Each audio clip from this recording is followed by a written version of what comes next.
எனக்கு ஒரு வாய்ப்பு அமைக்கப்படுது, நான் செய்யறேன். யாருக்கா? இறைவனுக்காக. இப்படி இறைவனுக்காக செய்யக்கூடிய எல்லாமே நன்மையா பல மண்கார நன்மை வரப்போகுது. அது அருளாவும் பொருளாவும் வரும். ஆனா அந்த கவனம் நம்ம இல்லை. சந்தர்ப்பம் அமையும் போதெல்லாம் தவற விட்டுரும், சூழ்நிலை அமைக்கும் போது தவற விட்டுரும். ஒருத்தருக்கு மன்னிக்கிறதுக்கான சூழ்நிலை ஏற்படுது, ஒருத்தருக்கு பொறுத்துக்கு சூழ்நிலை ஏற்படுது, ஒருத்தவங்களுக்கு பொருள் எடுப்பதற்கு செய்ய ஒரு சூழ்நிலை உருவாக்குறான், குணங்களையும் தவற விட்டுரும், பொருள் எடுப்பதை செலவு பண்ணக்கூடிய அந்த சூழ்நிலையும் தவற விட்டுரும். அப்படியே நம்ம அறியாம செஞ்சுட்டா அதுல வந்து நமக்கு பெருமை வந்துருது, 4 பேர் சொல்லி காமிச்சிருவோம். இப்படி நம்ம செய்யக்கூடிய நன்மையெல்லாம் போயிடுது. காரணம் கவனம் நம்மகிட்ட இல்லை. சரி, ஒரு தடவை நமக்கு அந்த சூழ்நிலை தவிர அடுத்த முறை இறைவன் தவற விட்டுனேன்னு உணர்ந்த திரும்பிட்டான்னு சொன்னா அதுக்கான சூழ்நிலை இன்னும் அழகான முள்ள அமைச்சிருவான். இன்னைக்கு ஒருத்தரை மன்னிக்க தவறிட்டேன், என் மனசு கேட்கல, நாளைக்கு 10 பேர் மன்னிக்கிற சூழ்நிலை அழகாக உருவாக்கி தந்துடுவான். லேசாக நம்மள சுகமானமா இருக்கும். இன்னைக்கு ஒருத்தருக்கு உதவி செய்யக்கூடிய மனம் அந்த சூழ்நிலை உருவாக்குனா நான் தவறிட்டேன், நாளைக்கு இன்னும் பல பேருக்கு உதவி சூழ்நிலை உருவாக்குவான். அது சுகமானமா இருக்கும். ஏன்னா ஒவ்வொருத்தரும் தனித்தனியாக உணர ஆரம்பிச்சிட்டோம், தவற விட்டுட்டோம், வாழ்க்கையை தவறிட்டே தான் இருக்கும். தவற விட்டுட்டு இருக்கோமோங்கிறது உணர்ந்தா போதும். ஒவ்வொருத்தரும் தவற விட்டுட்டு இருக்கமே, இந்த கவனங்களை இதையும் கொண்டு வருவான். நாளைக்கு அந்த சூழ்நிலை அமைப்பான். அந்த சூழ்நிலையில நம்ம அறியாம அந்த காரணம் நிகழ ஆரம்பிக்கும். அது நமக்கு அத்தாட்சி அமையும். என் குணம் இது கிடையாது.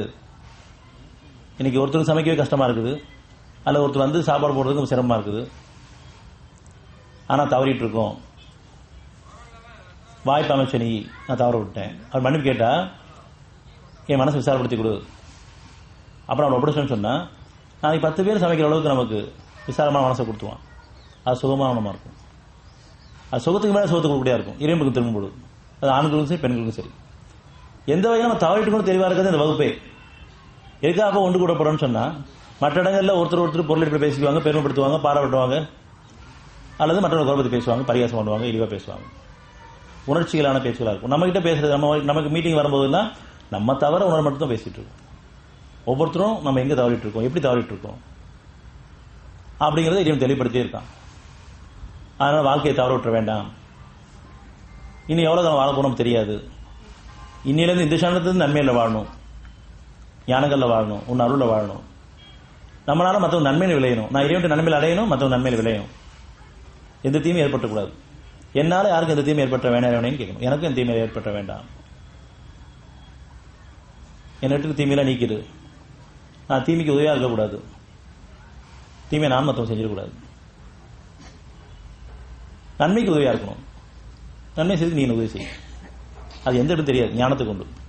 ஒவ்வொரு பேச்சும் நன்மையான பேச்ச அமையும். சின்ன சின்ன செயல்களும் நன்மையான செயல் அமைஞ்சிடும். ஒவ்வொரு பார்வையும் நன்மையான பார்வை அமையும். ஒவ்வொரு எண்ணமும் நன்மை அமையும். இப்படி ஒட்டுமொத்தமும் நம்ம அத்தனை வழிமுறையும் நம்ம நன்மையாக அமைஞ்சிட்டு இருக்கோம். பேச்சிலையும் செயல்களையும் பார்வைகளையும் எண்ணங்களையும் அது சுகத்தை கொடுத்துட்டே இருக்கும்.